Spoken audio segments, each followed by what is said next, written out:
the Real Estate You podcast with Lettiann. Welcome back to Real Estate You with Lettiann. Today, I'm fortunate enough to have Jason Roske with KC Auction and Appraisals here with us to talk about his business and how he helps those with auction and appraisal items. Welcome, Jason. Thanks, Lettiann. Thank you so much for having me. Excited to talk to you today about what we do and how we can help your clients and customers transition during their life stages. Yes, good way to put that. And I think whether someone's moving or transitioning or not, so many people ask me, Jason, okay, so first of all, I'm from back east, so I'm familiar with antiques. I'm no expert by any means, but great-grandma, grandma, aunts, great-aunts, we've seen and we have a ton of antiques, some of which are from Italy. We have clocks that date back to the late 1800s. I don't even know if you call them clocks, but likely so. So we experienced all of this when we sold my grandparents' house. We were looking for an auctioneer or an antique company to come and appraise these items. This is very similar to what you do here in the Kansas City area, right? Absolutely. It's exactly what we do with customers and clients all over the region. And it's such an important part of the house selling process in many instances that oftentimes doesn't get thought about until it's almost too late. So I'm thankful you're having me on the show to talk about it today. Absolutely. Because some people are either, I'll say for lack of a better word, into antiques, familiar with antiques. Some people are very knowledgeable about antiques. I am not. I just know what I like and what looks good. I know a dry sink, all of those kinds of things. I still have several antiques from my grandparents, part of which is because they remind me of, really great things, great memories and things like that. So I've opted to keep them, whether they go in my house or not. And it's funny because we had a feng shui person on our show earlier, and she was saying, really to be happy in your house, surround yourself with things that make you feel good, have good energy, and make you smile. That's what's important. So every time I pass by those things, I'm reminded of my parents and my grandparents. But I have clients who I'll go into their home and they'll have antiques and they're like, look, we know it doesn't go, but I'm not going to part with my great Aunt Mary's dry sink or something to that effect.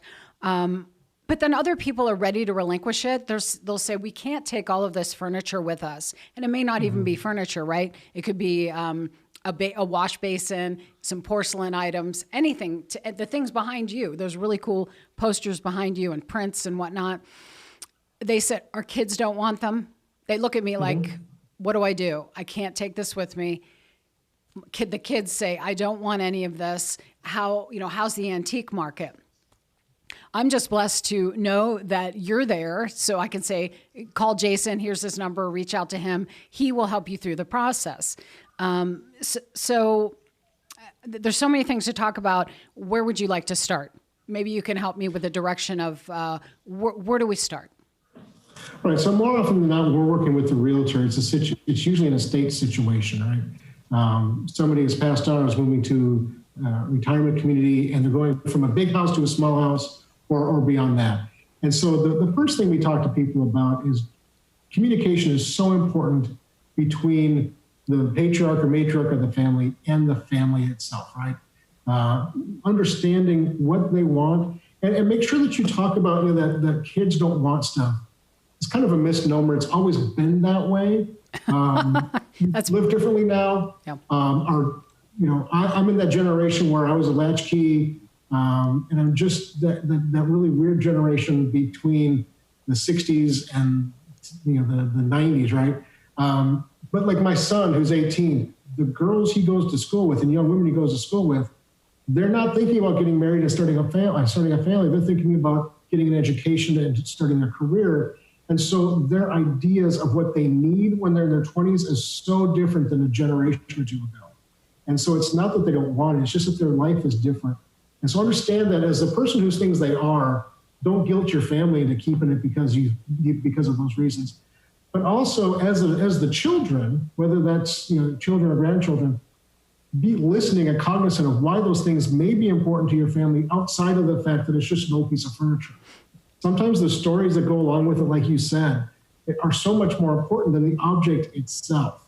How it makes you feel, that connection to your past, that legacy that your parents and grandparents have established over generations is so important to honor if you can in any fashion. And it might just be pictures of the object as opposed to the object if you have the space. But listen to those stories and create those memories, I think, is such an important first step in any situation like this if you have the time and opportunity to do so. So first step, listen, find out what's important and the why behind why that's important. Absolutely. And then the next step before you contact either an auctioneer or an estate sale professional is to go through the house and determine what you really want and what you don't want. I can help you with that. Other auction professionals can help you with that. But realistically, you're paying us to sell the items you don't want or appraise the items you want to keep in the family or get an idea of what's the best option to sell it. We don't necessarily want to spend hours looking at the quilts that you're keeping. They're really fascinating and interesting, but they just detract from the estate as a whole. So go through it and be really, really deliberate about the things you want to keep or sell in your own mind. And it makes the entire process so much more easy. It's such a, as you know, it's such a traumatic experience selling a house, and you throw in an estate situation of any sort into that mix, it really becomes an emotional challenge for a lot of people. How is it different from an estate sale compared to what you do, Jason? Right. So our company is a bit different. We do a lot of estate work. We don't do a lot of estate auctions. And what I mean by that, an estate auction or an estate sale is generally going to sell 95 to 98% of anything and everything in the house. And there are a lot of instances and situations where that's the best option to go. Our company is a little bit more selective. We're looking for things that our customers are looking to accumulate and collect. And so our customers are looking for better quality antiques and furniture, Merino rugs, sterling silver, jewelry, artwork, things like that. And sometimes it makes sense to separate those out from the entire estate. Other times it makes sense to keep them all together. And that's what you really gain when you talk to a professional who's been doing it for a while and has a good reputation, is the knowledge of what's the best way to sell anything and everything that you're looking to transport or to distribute amongst the population. So you would come into the home, assess what, because you know what people are looking for, likely have an idea of what things are going for. So you might say, if they say, we're going to relinquish everything in the house, what are your thoughts? And you say, well, this grandfather clock, this might be a piece we pull out. This oak table from circa whatever, let's pull that out. Let's pull out, certain things. And then is that the way you handle that? And then what do you have suggestions? Yes. We go through and we kind of curate the collection.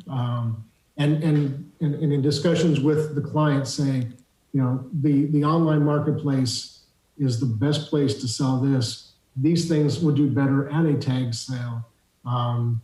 Or, we might talk about doing an entire, auction on the yard. We haven't done that for a long time, but I have colleagues who do, where everything it so much depends upon what they have, the condition, location of where the items are, and things along those lines. We really look at it. It sounds really cold and ruthless, but we look at every estate as a business opportunity, and to maximize the results and returns for the family is really our most important. It's our most important task, right? To get them the most return. Although it's not about the money necessarily, but the money is certainly an important factor. I would think that that's in the best interest of the client, the seller, which is the homeowner or the person that these items have been left to. Absolutely. So wouldn't someone want to reach out to you first for those specialty curated items and then bring in the estate? Because if you do it backwards, I would think that the seller has already committed those items to the estate sale company. Yeah, we actually recommend to people all the time who are not sure, talk to several at the same time.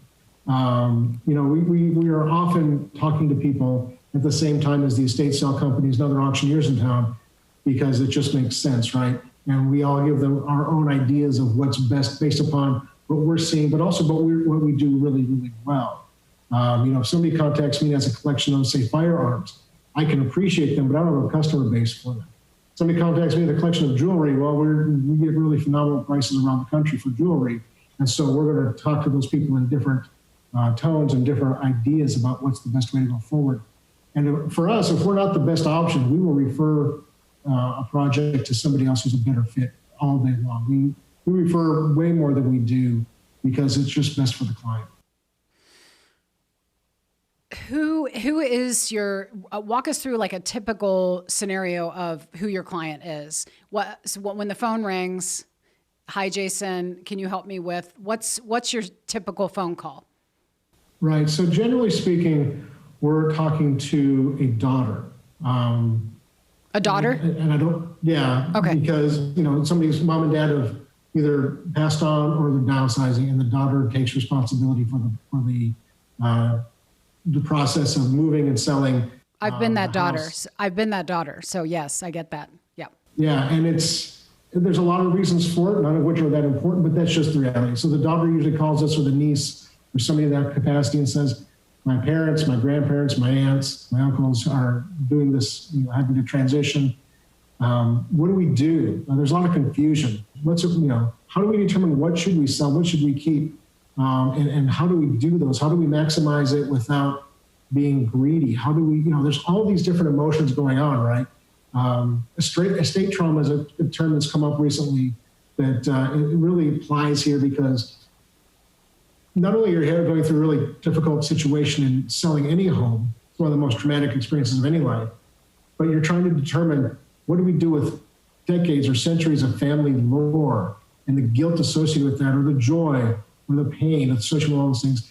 And so finding someone you can talk to and trust to walk you through that process is so important. And so people call us, we have that in mind all the time. Where are they coming from? What do they need? And what are they going to be happy with a month, 6 months, 6 years down the line, right? I don't want people to look back at the process and think they were, at all out of line or step with anything. So we'll talk to the person and find out, what do they have? What's their timeline? Oftentimes we're getting called, we put the house on the market. We expected to be on the market for 6 months. 6 days later, we had 3 offers, and we got to be out of here in 3.5, 4 weeks. That happens regularly. The real estate market is still really, really hot. And so we go out there and meet with the family, and we do the walkthrough like you talked about. We say, this grandfather clock is this, or that set of sterling is that, this table is, appealing to this generation or to this buyer set for whatever reason it might be. And then we just go through the process of going through the house, determining what's best for the client and the estate, and working with them and talking with next steps, which is usually signing a contract. Oftentimes we're removing the items from the home for our the way we do it. We bring it to our office downtown. We have controlled photography environment. We run the catalogs here. We take the burden of strangers coming to a house away from that situation, right? When you do an estate sale or an auction, you have hundreds of people coming through the home. Well, that's a liability, that's a risk. So we remove that burden. That allows the family to process the home quicker. If we can get the items out, excuse me, my nose is itchy. If we can get the items out of the house quicker, we can the family can get to the next step of getting the house sold quicker, right? And so we'll bring the items to our office downtown and photograph, catalog, and then we start the process of creating that big catalog and then putting it online and marketing it to our buyers and people who look like our buyers around the country. So you take those pieces to your warehouse, just to recap, photograph them in that environment, keep those, and then they go online with other pieces. So they are auctioned off online to buyers around the world. Absolutely. That's awesome. And then you ship it, you take care of it. And yeah, I work with a shipping company locally here to help with all that. And what's interesting, Lettiann, is that when we do offer, it's all online. Anybody around the world can bid, and we get bidders around the world all the time. But 70 to 80% of everything that we sell sells to people within 100 miles of our office. Interesting. Even high value pieces, just because every city is not the same, but similar. And so there's very little reason for most people to ship things across the country. What the online bidding platform does is it brings up the prices for everything because you're bidding against people around the world. What's been your biggest hiccup? I have one that I'm just venturing to guess, but and I'll just tell you what it is. Too many hands in the soup at the house. One person, right? Oh, don't do this. Oh, don't do that. I'm going to bring in my guy. No, don't have him take that. No, mom really wanted that. No, I want that. Too many hands in the soup. But what do you find is your biggest hiccup? Yeah, so that used to be, we're very, very cognizant of that issue. And we've been doing this, like I said, for 15 plus years, and I've been in the estate business longer than that. And so what we found, we're really good at interviewing our potential clients before we get to that point where that's an issue. And part of that communication component within the family is to determine who is lead, who is responsible for making those decisions. Obviously, there's communication and discussion about what you think is best, and there should be, right? You've got one shot to do this. But once that decision is made, stand behind your point person. And we get in that conversation regularly with our clients. Are you the person making the decisions? If not, we want all parties involved at the same time, and we can talk about those issues. That is an issue that does come up. The other issue that we have is are people not fully trusting the process and also changing their mind. They decide one day they're going to sell, one day they're not. The next day they're going to sell, the next day they're not. And that's probably the most challenging thing on our part, because we start to market an estate the second we sign the contract. Instagram and Facebook will have posts within minutes of me signing a contract if items are that interesting, right? If it's just generic, kind of nice but not great, then maybe not. But generally speaking, we're promoting an auction the minutes within signing a contract. And so it really hamstrings us to do a really good job for them. We make sure that that's clear in advance. We really try and lay out the process and talk about it before we sign contracts, so there's not that pushback when it's absolutely not necessary, or it really makes the situation challenging. So when you say auction, that could be just one piece, right? Absolutely. That item is up for auction. You get wheels in motion immediately. So absolutely. I'm seeing we have just about 5 minutes left, and there's so much to ask you. I'm hopeful you'll come back for another episode. 2 questions in closing. What's the most unique item you've auctioned, and what's the most expensive item you've auctioned? Well, so we'll have a few minutes. I'll save the joke for another time. It fits to that. No, we want jokes. We want jokes. What's that? We've got time. You want jokes? We want jokes. All right, then. So a buddy of mine, Alan, is an auctioneer as well, and he was doing an estate auction up in northern Missouri. And this guy had a really interesting collection. He had a lot of exotic animals, including a parrot. And a husband of this auction, and the husband was enamored with the parrot, started bidding on it. The wife was like, "What are you doing?" And he's like, "I want the bird." He kept bidding back and forth, and finally he wins the parrot. After the auction was all done, my buddy Alan goes up to him and starts talking to him, and the guy asks, "So tell me about the parrot. Can he talk?" And Alan said, "Well, of course he can talk. Who do you think was bidding against you?" I love it. Is that a true story? Come on. No, of course not. It's not a true story. Parrots can't register for an auction. They don't have an ID. But the most interesting thing you have this trustworthy face, so everything you tell me, I'm believing. So that's a great joke. I love it. Yeah, it gets a lot of laughs everywhere I say it. The most interesting thing I've sold is probably just this spring. Are you familiar with the Monuments movie that George Clooney was in about 10 years ago? No. The Monuments Men. So in World War II, when Hitler and Germany was stealing and looting art from across Europe and destroying and or keeping for the Rijksmuseum they're hoping to open up after the war, the United States military put together a group called the Monuments Men to try and find, locate, rescue, and save and repatriate these objects. And it was extremely important because a lot of these works were being destroyed as Germany was losing the war. They were actually going in these storage facilities and blowing them up, burning them down. So we lost incredible internationally important archives and art during that time frame. But the group that was founded was put together, and the Army guys were like Yale law professors, right, and art historians and things like that. And one of the guys, Lieutenant Commander George Leslie Stout, was from Winterset, Iowa. And his son and daughter-in-law lived here in Kansas City. And his daughter-in-law is the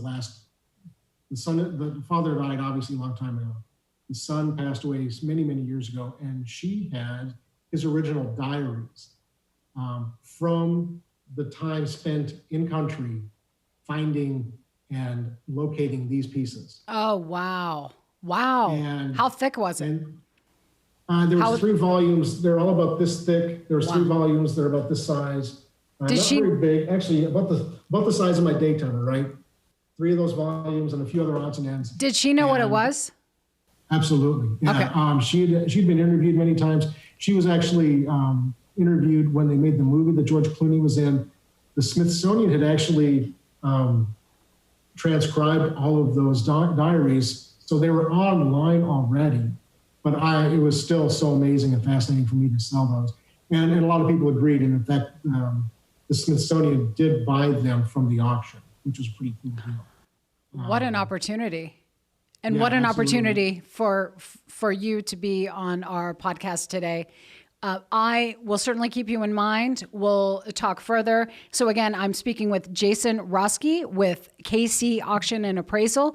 Please reach out to Jason on his social media platforms. And if you need any advice on a piece or a house full of goods, please reach out to Jason. Thank you so much for being here today, Jason.